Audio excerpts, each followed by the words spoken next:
welcome to Education, Leadership, and Beyond, Surviving and Thriving. My name is Andrew Murata, host of the program, and welcome everyone. Welcome to our live audience here on Facebook. Proud member of the Education Podcast Network, Voice Ed Radio Canada, wherever you are tuning in. Thank you so much. I know a number of people just jumped on from our Sanies chat. Welcome to them. We have a friend of Sanies on tonight. We are going to meet Nathan Pierce here in just a moment. He's the national sales executive for Life Touch Photos, and really looking forward to the conversation. People give me compliments on my energy. Well, I'm trying to keep up with Nathan and his energy. So looking forward to that connection. If you're in the show here, jump in, say hello, let us know where you're watching from, and certainly throw a question to Nathan or I. The sponsor of the show is hats, as you see in the corner right there. Yeah, in the corner. If not today, probably tomorrow, it is going to become live on Audible. Myself, Jay Billy, Brian McCann, fellow Massachusetts person there. Nathan wrote that book together. It is Heartfelt Acts for Teachers, Students, and Staff. And the Audible version, yes, read by the authors, is out actually today or tomorrow. So it should be coming out. We're recording this on October 11th. So if you're listening to it afterwards anywhere, check it out. Hats on Audible. I'd love for you to listen. The opening concept of the show here, goals. What are the goals you're looking to accomplish? What is something that's maybe been nagging you and looking to accomplish? I can't wait to talk to Nathan and hear about his goal that he achieved of weight loss, turning his health around in his life and hearing that journey. But whether it's you want to write that book, whether it's you want to run that marathon, do that thing that's out there, Nathan did it. Nathan, achieved that goal. It looks like $1 million. I know that was a journey for him, and they're achievable, right? So how are some things that, what are some things that you could do to achieve those goals? Number one, visibility, certainly putting it out there, whether you have a vision wall, whether it's a card, right? I like to have my cards, my things I want to accomplish right here in front of me. A little bit every day. Do a little bit every day. In Nathan's case, I know he didn't lose a tremendous amount of weight in one day. It just doesn't work like that. You have to work at it every day. Another thing, who is the person that did it, right? If you are someone that wants to lose weight, we're going to learn from Nathan tonight. So who is somebody who has done that, and you model what they did, you imitate what they did. And lastly, you surround yourself with people that support you on your goals there, right? Again, if you want to stop drinking alcohol, you're not going to be hanging out with somebody at a bar. It's just it's not compatible with the goal you're trying to achieve. So 4 little tips to achieve those goals. And let's hear about Nathan and some of those goals he achieved and some of his journey. We're going to welcome Nathan Pierce into the program. Nathan, welcome from Massachusetts. Andy, hey, welcome. Thank you so much for having me. It's awesome to be here. And thanks so much for everyone tuning in and those that are departing the Sanies chat too. Andy, it's awesome to be here. You're right. Yeah. Yeah.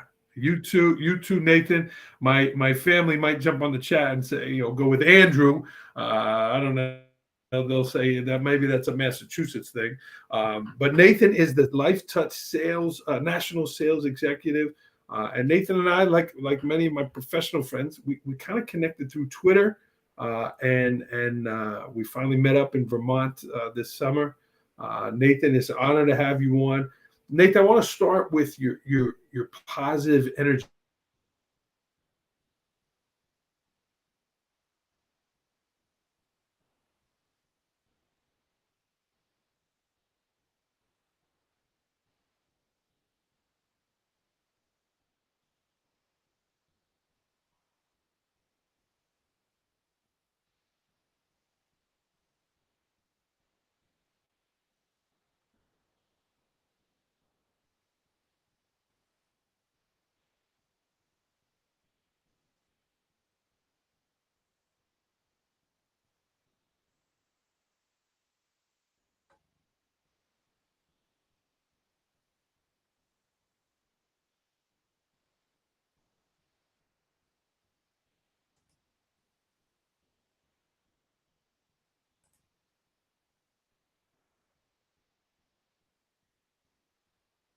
Well, if you guys are there, Andy's gone.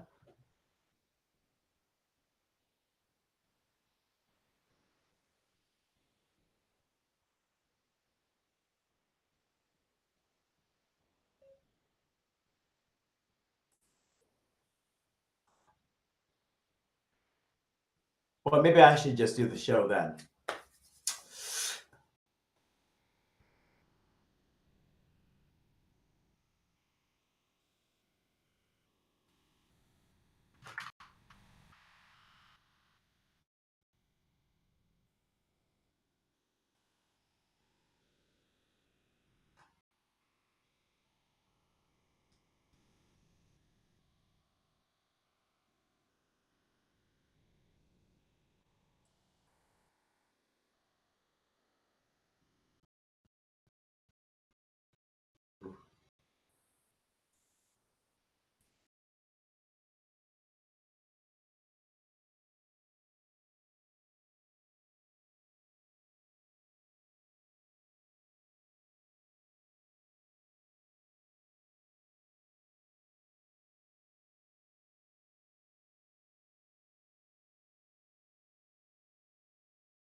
Oh no, we're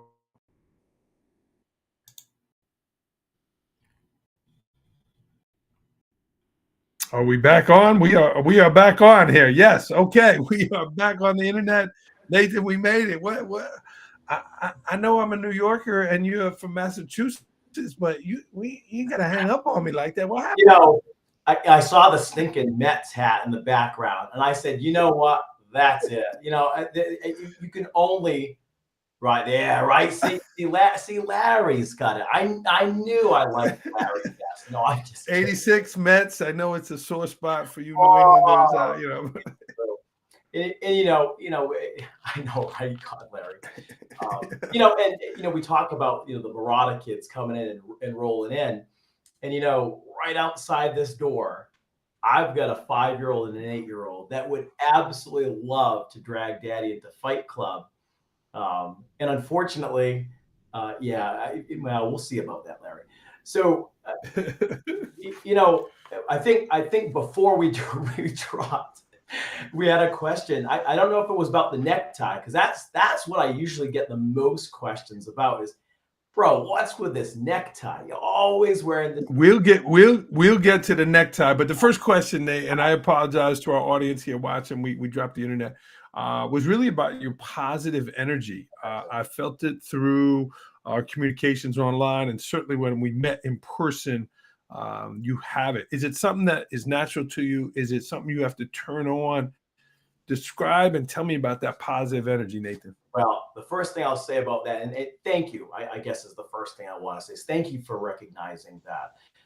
If you ask my wife, also outside this door, she'd say, you know, the only thing I want for Mother's Day and for Christmas, and for any other holiday, is a darn mute button for you. I'm an incurable optimist. You know, I'm like a morning person. And so, you know, I choose to start my day with gratitude, right? And with reflection. And so I think that sometimes when you have an opportunity to influence the things that you can actually influence in life, you choose the things that are priorities in your life. And one of the priorities for me is influencing the things that I can actually influence, right? If I come outside and I'm starting my day in the morning and I get nailed by an 18-wheeler, I can't really change that. But you know what I can change, or what I can influence? So I can influence, my behaviors, right? I can influence my mindset. I can influence the nutrition that I put into my body. I can influence, how much exercise I have. And those are the types of things that give me call it the energy, call it the strength, call it the opportunity to be able to influence the things that I want to influence.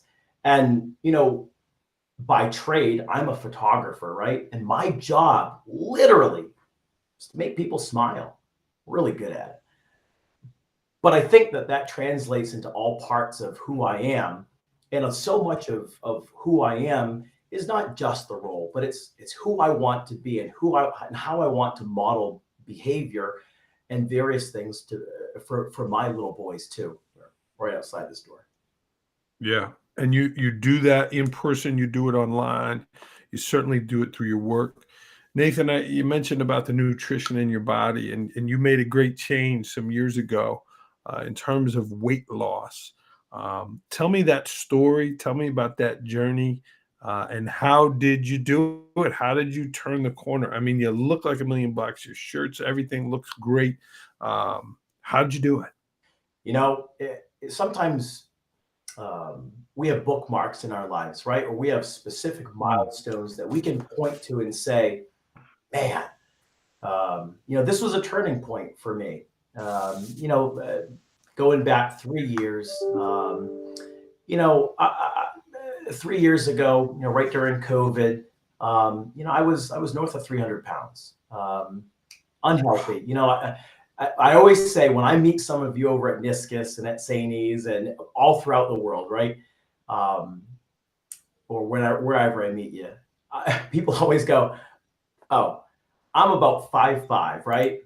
And north of 300 pounds at 5 feet 5 inches is a big boy. It's a bowling ball, and I needed to make a change. And I'll always remember it was during COVID, right? And my little guys then, what, 2 and 5, Daddy, let's play soccer.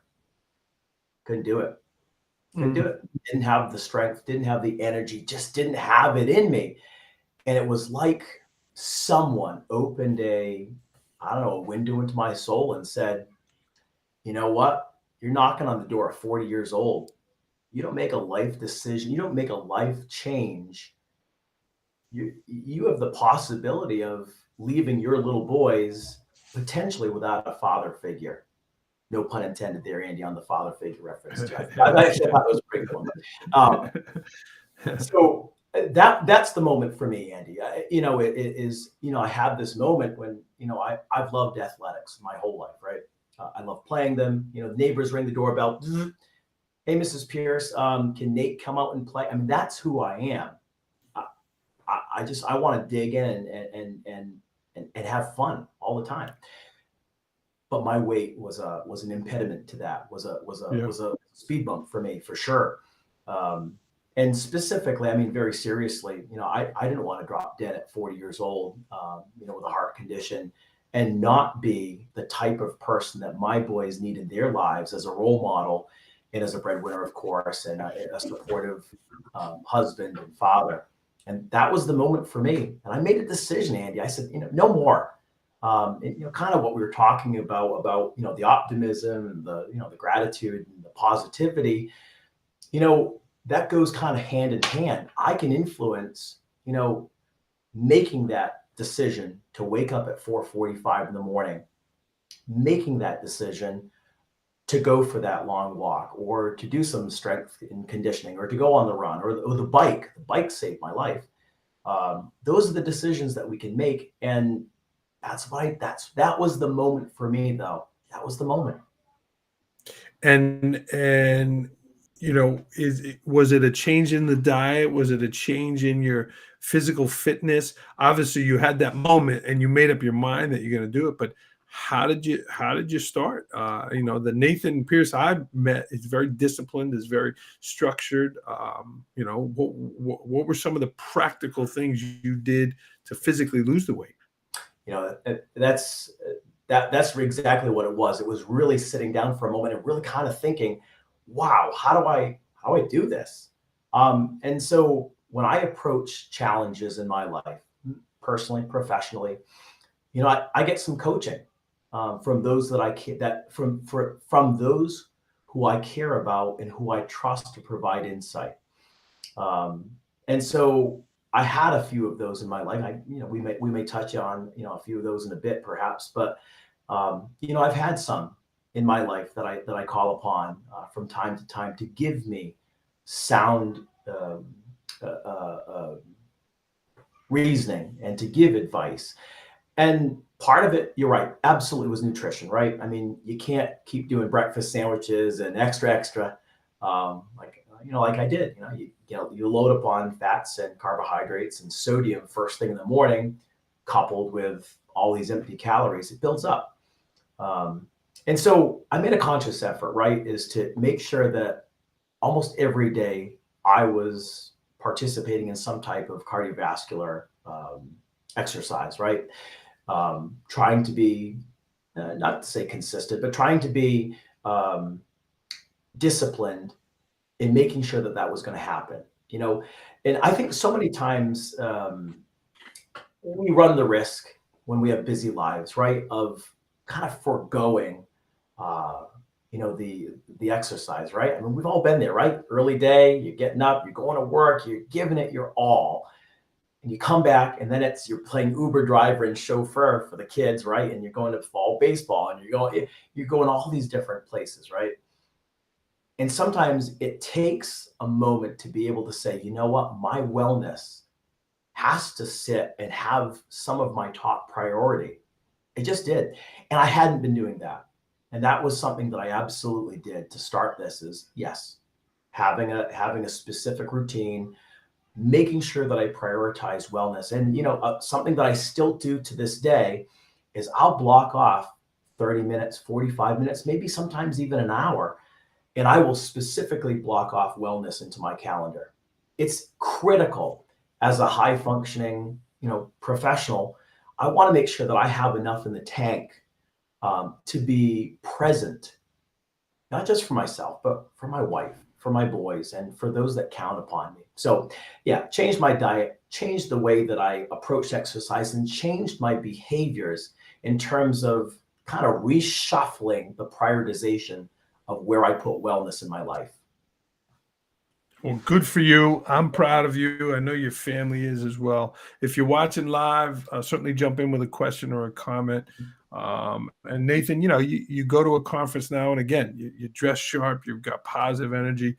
You're somebody that people want to be around, right? I couldn't wait to have a conversation with you.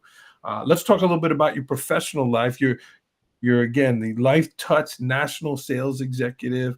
You're at conferences, you're at events, you're shooting those events professionally. Tell me about your life as a photographer. I love it. There isn't a better job out there in the world. I'll do respect to my friends here in education. My job is to make people smile. It truly, I can't think of a better and more noble opportunity than to help people not just remember, these incredible moments in their lives and help them tell their story, but also something that sticks with me, Andy. And we've connected on this in the past too. Um, you educators have taught, us so much in kind of this space around education. And, on picture day, one of the things that absolutely blows me away each and every time that I have the privilege of being in one of our schools is you never know what learners are coming to us and they haven't had a meal, they don't have a home, and they don't have someone that says I love you and I value you. And so one of the things that draws me to this role and into this unique opportunity that I have is an ability to be able to be sometimes for these kids the very best part of their day. I'm complimenting them on their smile. I'm telling them how much I admire their choice of outfit, even if sometimes I can tell, maybe it hasn't been washed, or it's wrinkled, or there hasn't been very intentional. This gives me a chance to really reflect on what's important in life, is making sure that we treat others the way that we want to be treated, and that every single one of our amazing kids deserves the same joy and magic of picture day. It's that simple for me. And I try to translate that into everything that I do, whether that be certainly, telling our superintendent story with Niscus, or our building principals, or whether it's being in a school and helping eighth graders learn kind of the joy of picking up a camera and being intentional in how they're telling their own story. It's Nathan, fun. you were a music major at Clark University, history major with a music minor. How did that turn into photography? Well, I'm pretty sure that's the student loans probably asked me that same question too. You, Pierce. Just paid those off, by the way, last year. Very good. All right. 20 years later. Yeah, looking back, wow, we make some decisions in life for sure. Listen, I wouldn't change anything. The windshield is larger than the rear view mirror for a reason. I think that we all have a very specific journey and a very specific series of events that happen in our lives for a reason. History's always fascinated me. And if you really think about it too, Andy, right? Photographers are the ultimate historians. Think about that for a moment, right? I'm capturing your history. I'm helping you to tell your story and tell your narrative and tell what's most important to you. I am the ultimate historian. In fact, I think I would argue that photography has had a greater impact on, world events than almost anything. Wow, that's Right? interesting. Yeah, you might make Shakespeare, and they might make a play for the written word too. But how did I get into photography? Well, I mean, most of my parents. I come from a long line of public school teachers. My parents were public school teachers. My grandparents were public school teachers. Oh, wow. My great grandparents were public school teachers. I wanted to make money. Oh, sorry. Sorry.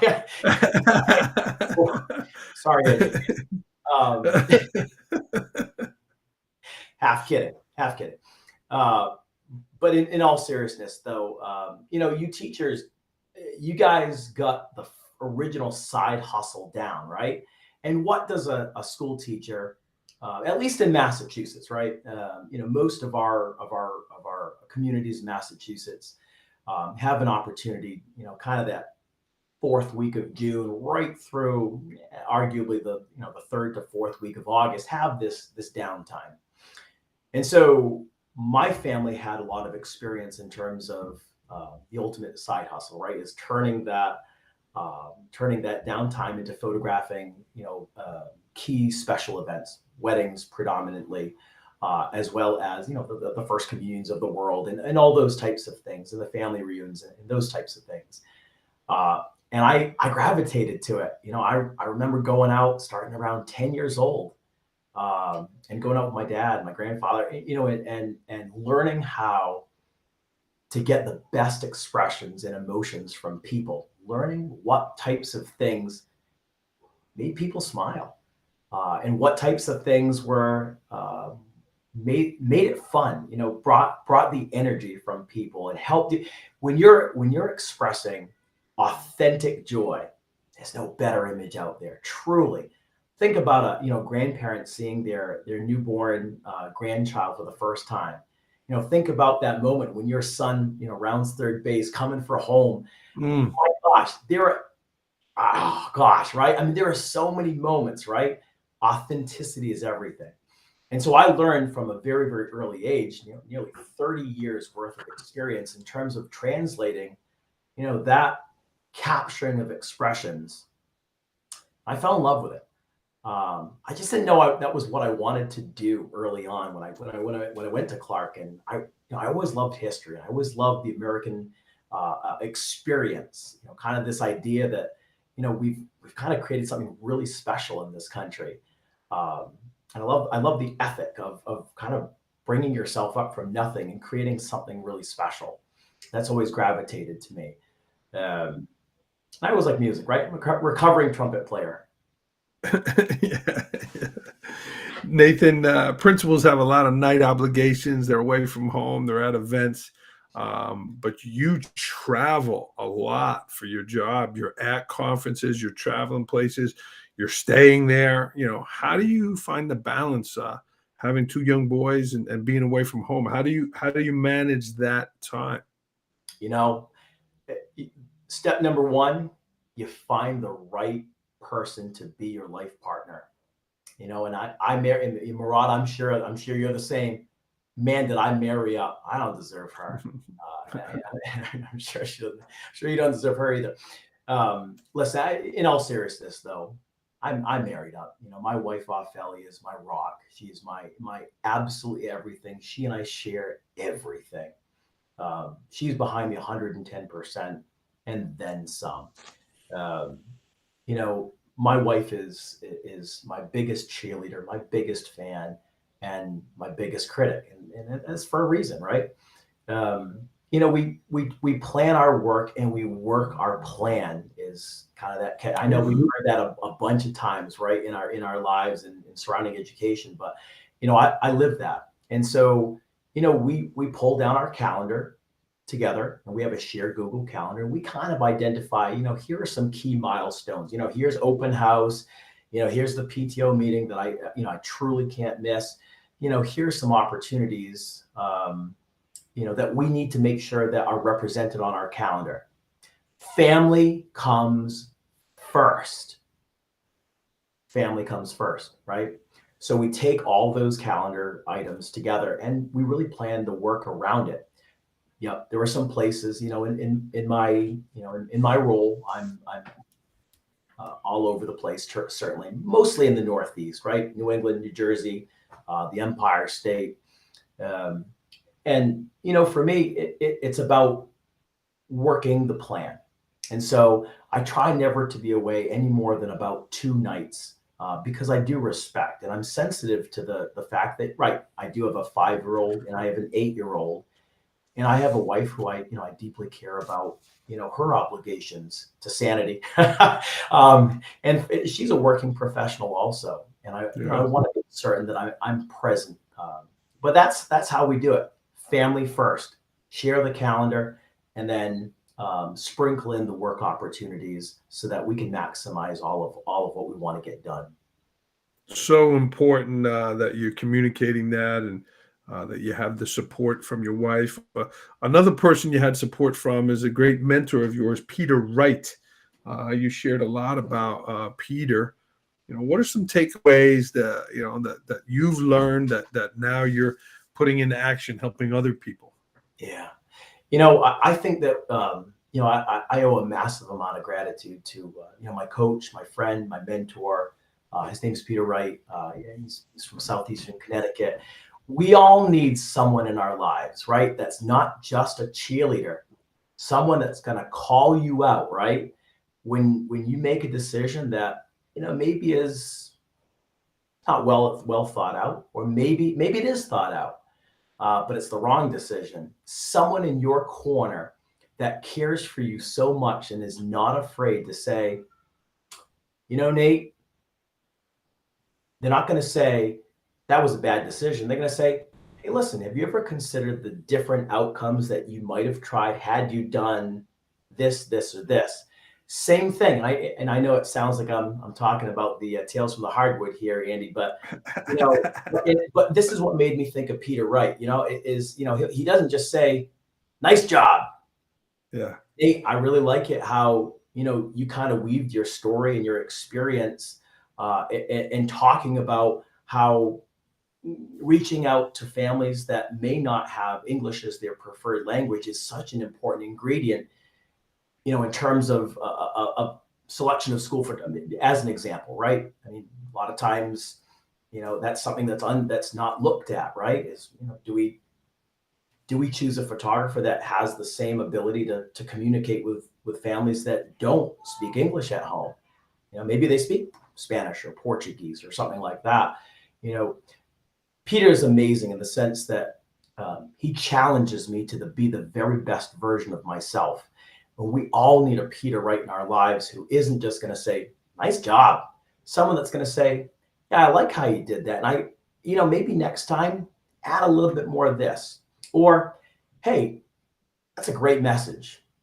Have you considered maybe adding something more about, and that's so important. We only get better by having adversity. We only do more by having that type of positive criticism, right? Constructive criticism in our lives.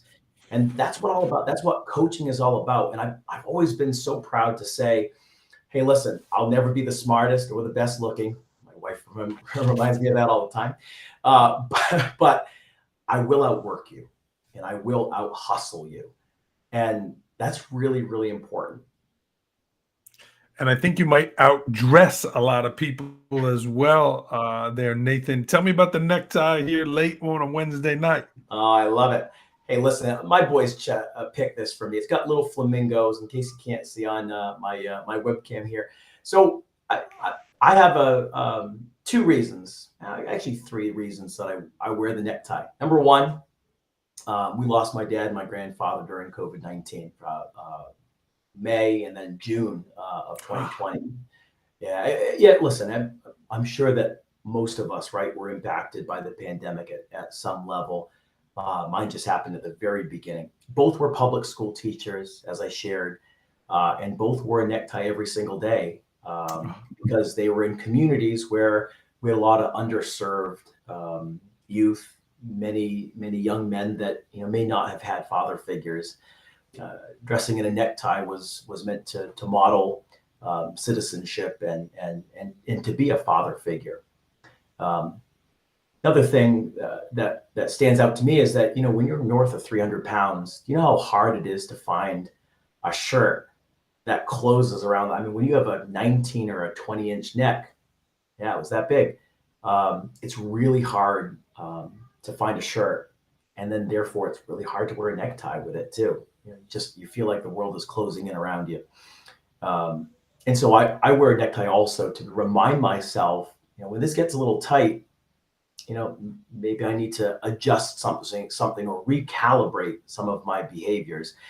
Lastly, we talked about, just right outside these French doors, I got a couple of munchkins in here that would just love to tear into me. Fight Club on a Wednesday night here, right?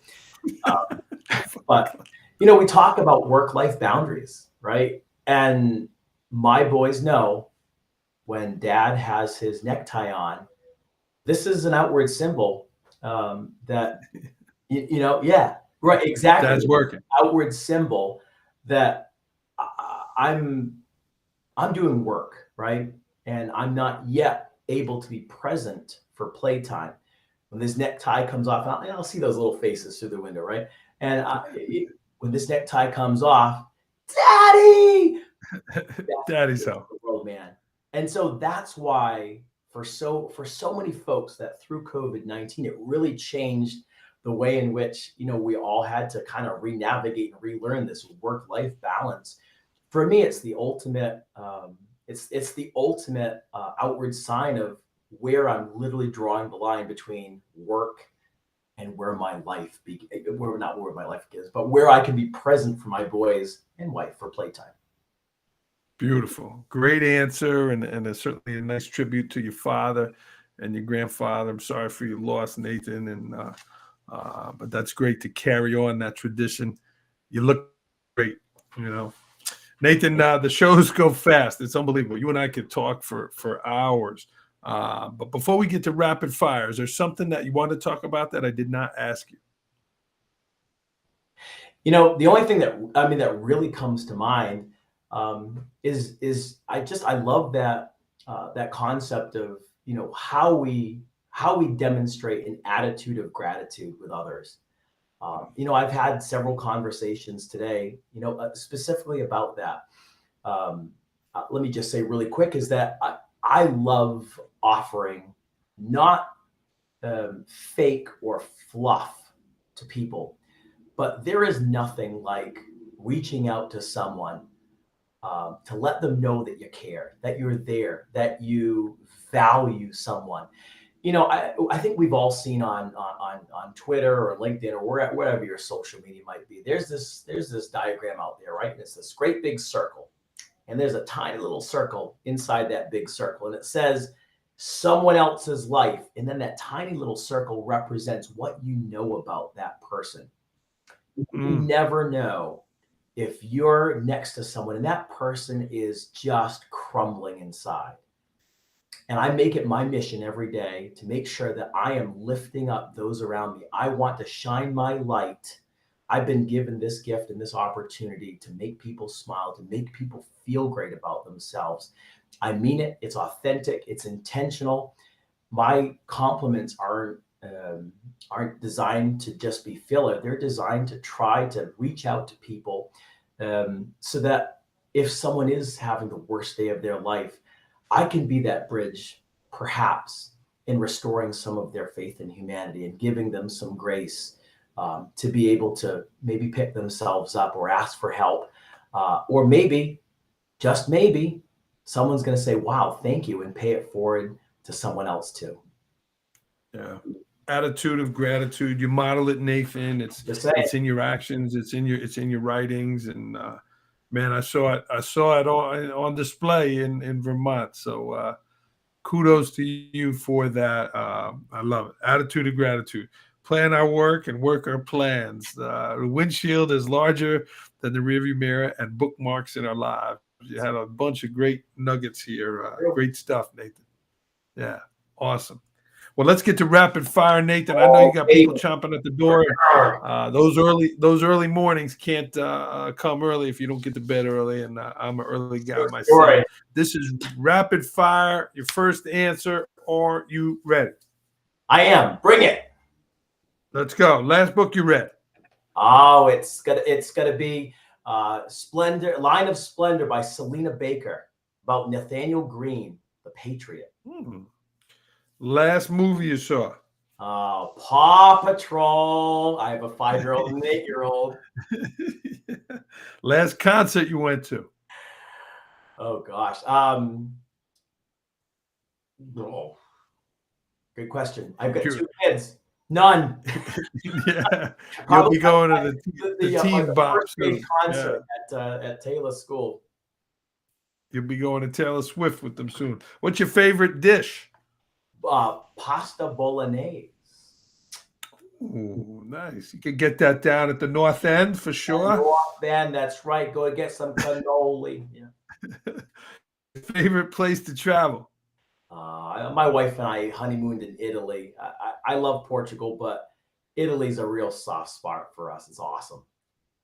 You can get some pasta bolognese there for sure. Nathan and I are going to be traveling to Cooperstown, New York together for the Sanies Conference coming up here end of October. Nathan, on January 1st, I will be glad that I, fill in the blank, have successfully navigated having a second grader and a pre-K student at the same time, and I'm in one piece. Yeah, hopefully.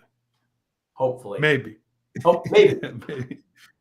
The best photographers are the best because, fill in the blank. Because they care. You know, people think that just because I have a real nice mirrorless camera, right? They think, you know, I'm a photographer. It's got to be intentional, right? It's got to be well conceived. It has to be from the heart. Those photographers that shoot from the hip, photographers shoot from the heart. Nice. At 8 a.m. on Saturday morning, I feel, fill in the blank. Oh, well, since I've probably gone on a 7-miler already, starting about 5 a.m., yeah, I'm probably itching for some pickleball and probably rested, recharged, and ready. Love the energy. He's a pickleball fanatic. Mr. Positivity, what's a pet peeve of yours? Oh, gosh, complaining, whining, right? I don't have any room for it. I just don't have an appetite for whining anymore. Stop whining. Be part of the solution. Come prepared with a solution. Don't stop whining. Something that about Nathan Pierce that people do not know about. Well, you kind of spilled the beans a little bit. I am a pickleball. I drink the Kool-Aid on pickleball hard, man. I'm playing in my 3rd tournament this weekend. Men's advanced doubles on Saturday and mixed doubles on Sunday. Oh, I'm so excited. Is my mother watching? Hey, Mom, she was calling me during the show. I got my guy Nathan on the podcast, Mom. Sorry. Nathan, is the pickleball part of your health and wellness as well? It's a bonus. Listen, it definitely contributes to it. You can't believe how many calories you burn, but it's definitely an added bonus to it. It's such a social and such a fun activity, and it's very cardiovascular, but it's really just a bonus at this point. You're just a little bit social there. Nathan, these are pick one, okay? You got to pick one. It's a new portion of the show. Long walk or gym workout? Long walk. Beach, pool, or lake? I'm right. I'm almost by Cape Cod. It's definitely a beach. Does that count as the beach that it's so cold, or no? Is it you? Listen, we go to the beach all year round. Man, we It's can. cold up there, bro. It's fine. Listen, put on a jacket, get a parka. Book or audio book? So I can't pick because, right, I mean, if Hats is going to go to Audible, listen, I got to listen to McCann. I got to have all of that beautiful tenor voice, right? I got to have it. I can't just read it. Now, if it's Murata, on the other hand, I'm going to read that thing. Series or a movie? Oh, so again? Series or a movie? Yeah, I think I have to go movie. Winter or summer? I'm a summer guy. College or pro? Pro. Sorry. Red Sox, Patriots, or Bruins? None of the above. The New England Revolution, baby. Oh, the soccer team. That's right. That's the soccer team, right? Yeah. And they have a women. That's the men's team. They have a men's team, and what's the women's? They have a women's team too. Brand new franchise. The NWSL has been awarded to Boston. I think they start play either 2026 or 27. I think it's 2026. I don't know the name yet, but we'll see. Life Touch got to get that contract, man. That's possible, right? Make them smile. Everything's possible. Best pickleball move. Oh, so I have an inside out backhand, right? So when I'm kind of sweeping across the net, I like to flick it and go down the line. No one sees it coming. Don't you tell anyone in the tournament this weekend. We're gonna edit that out here. I'm sure they're watching, trying to get some things here. Surviving or thriving, Nate? Things are coming together. I'm absolutely thriving. I've got a great support system. I've got a family that loves me deeply and has my back.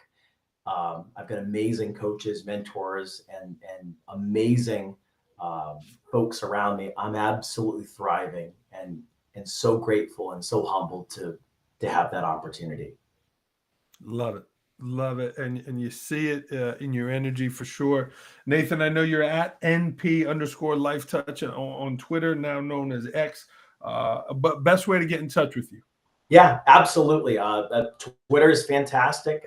Certainly my cell phone is just fine, and certainly email too. The cell phone I'm in the 508 area code, 789. You want to drop your email in here for the group? Oh, sure. Yeah, I'll drop it over here. You bet. Okay, you'll put it in the chat here. Okay. And then I love to end the show with a quote, Nathan. What is a quote that means something to you? Yeah. So I hearken. We've kind of touched upon it a little bit throughout.